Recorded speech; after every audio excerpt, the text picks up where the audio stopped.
And then Allah talks about the big one, and that's the one I really want to end this conversation with, even though there's more to go.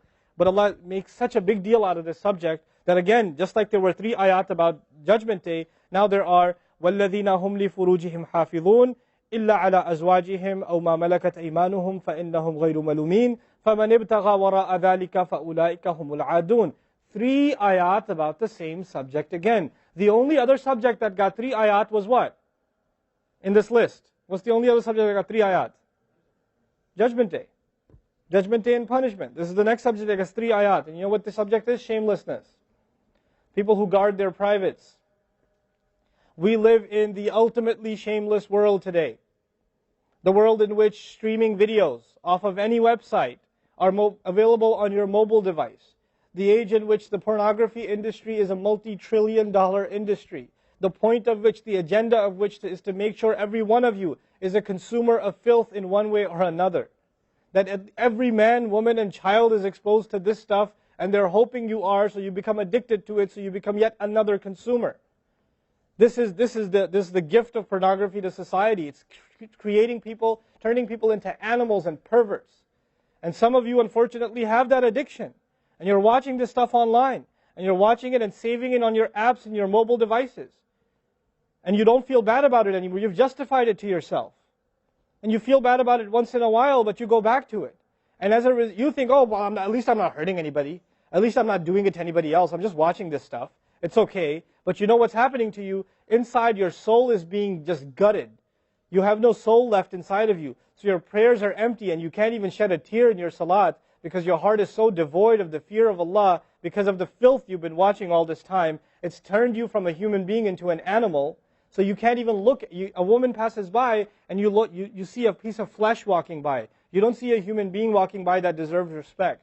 You check everybody out and everything out. You're constantly gawking and staring. You have a hard time putting your eyes down. When you're on the subway, when you're on campus, when you're at work, you're walking down the street, you just can't help it. You see a billboard, you take a second look, you see a third look.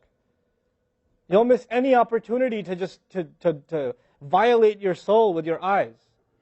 You're addicted completely. And then you say, brother, how do I get khushu' and salat? What world are you living in? What world are you living in? Ayyuhal ikhwa, my brothers.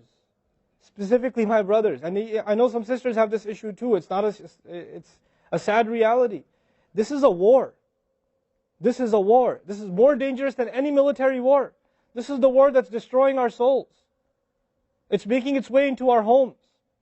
It's making its way, if I want to protect my children from this stuff as much as possible. But when my child goes to school, and it doesn't matter if it's Islamic school, there's a very high statistical likelihood that someone, a friend, with their iPod, with their mobile device, will say, hey, look at this. It's a very realistic, a thing nowadays. It's not far-fetched. And so I have to prepare my children for the filthy world that they're going to be brought up in. And there's no escape from this stuff anymore. There isn't. It's everywhere.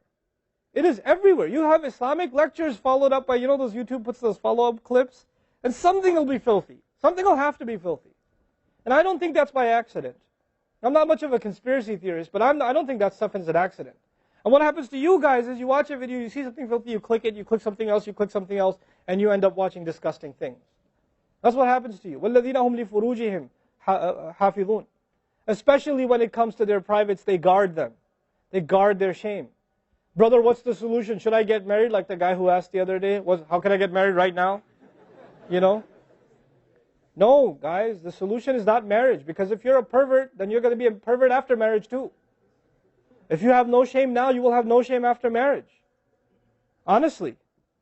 You think marriage is going to end your problems? No. Your problem isn't marriage. Your problem is spiritual in nature. Your problem is psychological in nature. You need help. You need to stop this. You need to stop hurting yourself like this. You will have nothing, there'll be nothing left inside you. I just had an email from a teenager who's addicted to pornography, an anonymous email, 14, 15-year-old teenager. Says, I want to kill myself. I can't stop.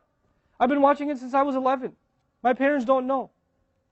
I read this stuff and I cry because he's not one. There's millions of Muslim kids like this. Millions. Millions of them. We have to help these people.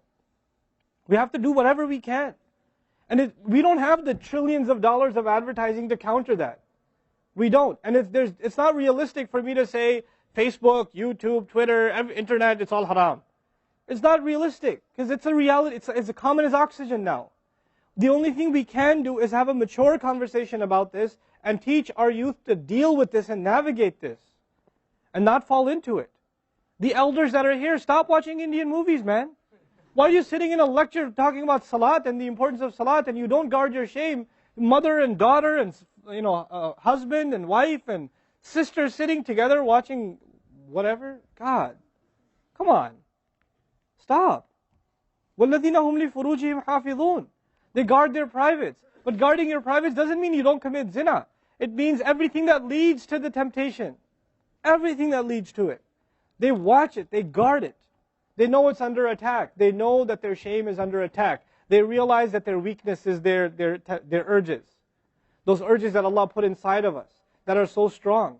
Allah put them there for a reason. He did. And every one of you have them. You don't have to, I don't have to have a dalil for you to have them. I know. The guys that are here. You all suffer that challenge every single day of your life. Especially in a city like this one. At least in Texas, we're a little more conservative. Not that much more, but a little more.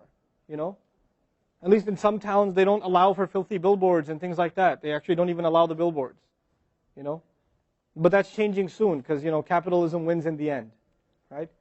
But you guys are living in this city where you're exposed to everything and anything. Everything and anything.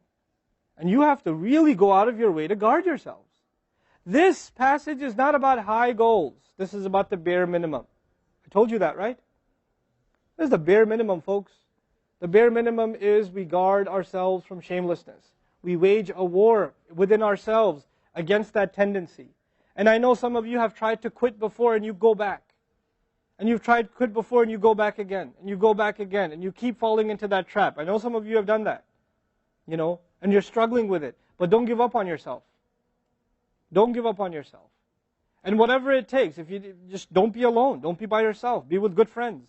Be outside. Study somewhere else. Go to the library and study. Go somewhere where other people are around. Because when you're by yourself, shaitan gets you. And if the fear of Allah isn't enough for you, at least the fear of other people will work for you. At least something's better than nothing. For those, I've said this in other talks before, for the parents here, if you have a computer in the house, please don't make it a laptop. Have a desktop in the house with a really big monitor. Get the biggest monitor you can find. Honest to God, and make sure your computer is in the kitchen or in the dining room. Don't put it in the living room. Don't put it in the kids' room. Don't put it in your bedroom. Put it in the dining room, facing the public. You want to do homework, do it over there. Though you can't move the monitor this way or that way. It's facing everybody. That's how you should have it. This stuff, we have to take these precautions. Don't give your 11-year-old a smartphone. What were you thinking? That's not very smart. Don't give them a smartphone. Why am I seeing kids in Islamic school, 5th graders, with iPhones? iPhone 5s. I don't have an iPhone 5. Why do you have an iPhone 5? With 4G, you know how dangerous that stuff is? وَالَّذِينَ هُمْ لِفُرُوجِهِمْ حَافِظُونَ إِلَّا عَلَىٰ أَزْوَاجِهِمْ except upon their spouses أَوْ مَا مَلَكَتْ أَيْمَانُهُمْ فَإِنَّهُمْ غَيْرُ مَلُومِينَ or what their right hands possess, then they're not to be blamed. Allah says we have these urges and we can execute those urges, we can release those urges, but to the halal spouse, to the spouse, our spouses. But outside of that, we can't. And by the way, when people get addicted to this sort of thing, and they get accustomed to it, or they get over and overly exposed to it, they have miserable marriages. And marriages start falling apart. They have this virtual idea of what pleasure means, and they don't find pleasure in their spouse anymore. And there's great fitna that comes into the family. It destroys homes, Muslim homes. That's what's happening in our world today. Allah talks about the people who make salah, and He says, I'm describing the people who make salah, because this is the mawsuf, al-musallin, then alladhina, all the alladhinas, all the asma' mawsula here, are the wasf, the sifa of it, which means the people of salah are the people who protect their shame, are the people who fear judgment day, are the people who, they are constant in their prayers. These are the people. فَمَنِ ابْتَغَى وَرَاءَ ذَلِكَ فَأُولَٰئِكَ هُمُ الْعَادُونَ. The people who pursue anything beyond that, then they are the ones engaged in aggression. This is an act of aggression. You know when adu is mentioned, or adi, adin from adu, from ada ya'du, right? Al-adun. Al-adawa in Arabic means animosity. Allah says, whoever pursues their urges to be fulfilled outside of the halal, outside of the marriage, whoever pursues that, then they are engaged in an act of aggression. The question is, aggression against who? Because when you say enemy, then you have to say enemy of who? If they've become an enemy, who have you become an enemy to? Allah didn't mention a maf'ul bihi, no jar majroor, nothing related to it. You know what that means? They are an enemy to themselves, their family. They become an enemy even to Allah's teaching. You know, these are the kinds of people. The most important asset you and I have is our hearts. And this shamelessness destroys the hearts. It destroys it. The most precious thing you and I have to preserve is our iman. And these filthy images is destroying your iman. They're tearing your iman apart. Don't let it happen to you. Do not let it happen to you. And I can only talk about this. I can't stop you from doing anything. And nobody else can. You will have to police yourself. You will have to control yourself. You'll have to make the decision, is my iman important enough? Is my salat important enough? You know? Or should I just carry on and pretend? You know what I told you about jazur, right? When you come across evil, you just don't want to deal with it. You just ignore it. There's a lot of people like that. They hear this stuff and they don't deal with it. They just ignore it. And you're jazur. Then you're not from the musallin. Illa al-musallin. If you don't be from the people of jazur, from the jazureen. Don't be from them. The people who just leave it. They don't even deal with their problem. They run from it. And they cave in every time. And they're reactionary. And that's the beautiful thing about the beginning of this passage. Halua, reactionary. Usually we react to temptation. You react to an image and it leads you to a site, which leads you to something else, which leads you to something else. You're constantly reacting to things. You're supposed to learn to have the right reaction, and the right reaction comes when we become people of salah.